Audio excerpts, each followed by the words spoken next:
Finalja e Big Brother VIP Albania do të zhvillohet më 19 prill dhe premton të jetë një ngjarje madhështore televizive që do të zgjasë plot 6 orë me këngë, performanca dhe surpriza.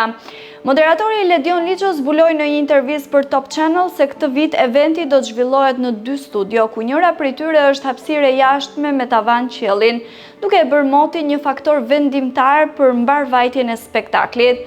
Ai theksoi se ndryshe nga vitet e tjera, surprizat nuk do të jenë vetëm për finalistët, por edhe për publikun, me pjesëmarrjen e shumë artistëve të njohur dhe befasira nga personazhe të panjohur.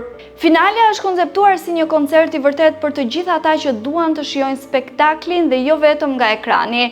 Artistët që kanë qenë pjesë e edicionit do të interpretojnë hitet e krijuara gjatë qëndrimit në shtëpi, ndërsa atmosfera pritet të jetë festive dhe plot emocion. Për pjesëmarrësit janë vendosur bileta me çmim simbolik. Interesi është i madh edhe nga Kosova dhe qytete të ndryshme të Shqipërisë, ndërsa vendi ku do të zhvillohet finalja është i kufizuar në kapacitet.